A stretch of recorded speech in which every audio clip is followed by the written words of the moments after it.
August 3. గుర్రముల బలమునందు ఆయన సంతోషించడు, నరుల కాలి సత్తువయందు ఆయన ఆనందించడు. కీర్తనలు 147:10. అదెంత ఆసక్తికరమైన అంతర్దృష్టి! సర్వోన్నతమైన దేవుడు మనుషుని కాళ్లలో ఆనందించడు. మనం దీనిని క్రీడా ప్రపంచంతో పోల్చి చూడవచ్చు. సన్నగా వేగంగా పరిగెత్తే ట్రాక్ స్టార్ చేతులు పైకెత్తి విజయోత్సాహంతో ముగింపు రేఖను దాటడం. బాస్కెట్బాల్ ఆటగాడు కోర్టులో దూసుకుపోతూ విజయం సాధించే బాస్కెట్ను వేయడం. కండలు తిరిగిన బలమైన ఫుట్బాల్ వీరుడు అడ్డుకోలేని విధంగా లైన్ గుండా దూసుకుపోవడం.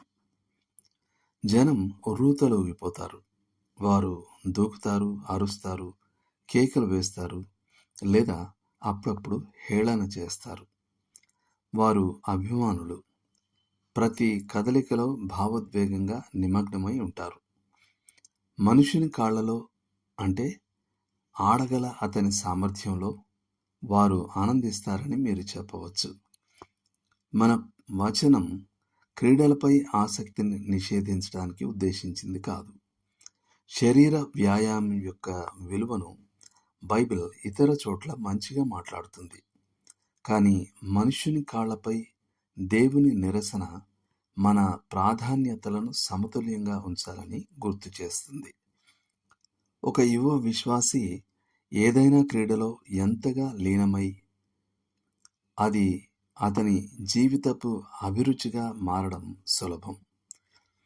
అతని ఉత్తమ ప్రయత్నాలన్నీ శ్రేష్టతను సాధించడంపైనే దృష్టి సారిస్తాయి. అతను తన సమయాన్ని, ఆహారాన్ని, నిద్రను క్రమశిక్షణతో పాటిస్తాడు. అతను నిరంతరం సాధన చేస్తాడు. ప్రతి ఆటలో నైపుణ్యాన్ని పరిపూర్ణం చేసుకుంటాడు.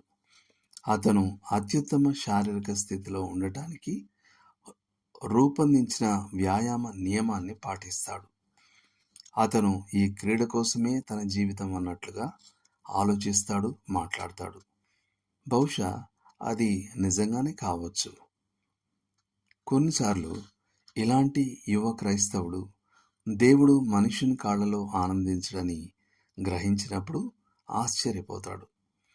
అతను దేవునితో సహవాసంలో నడవాలనుకుంటే అతను దేవుని దృక్పథాన్ని అలవర్చుకోవాలి. అయితే దేవుడు దేనిలో ఆనందిస్తాడు? కీర్తనల గ్రంథం 147లోని 11వ వచనం మనకు చెప్తుంది. తనయందు భయభక్తులు గల వారి యందు, తన కృప కొరకు కనిపెట్టు వారి యందు యెహోవా ఆనందించువాడై ఉన్నాడు. మరో మాటలో చెప్పాలంటే దేవుడు శారీరకమైన దానికంటే ఆధ్యాత్మికమైన దానిపై ఎక్కువ ఆసక్తి కలిగి ఉన్నాడు.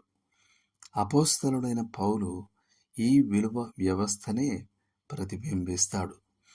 శరీర సంబంధమైన సాధకము కొంచెము మట్టికే ప్రయోజనకరమవును గాని దైవ భక్తి ఇప్పటి జీవం విషయంలోనూ రాబోవు జీవం విషయంలోనూ వాగ్దానంతో కూడినదైనందున అది అన్ని విషయములలో ప్రయోజనకరమవును అని అంటాడు.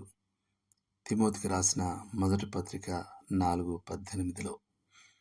100 సంవత్సరాల తర్వాత కేకులు ఆగిపోయినప్పుడు, స్టేడియం ఖాళీ అయినప్పుడు, స్కోరు మర్చిపోయినప్పుడు నిజంగా లెక్కలోకి వచ్చేది దేవుని రాజ్యాన్ని, ఆయన నీతిని మొదట వెదికిన జీవితమే. దేవుడు మిమ్మల్ని దీవించునుగాక.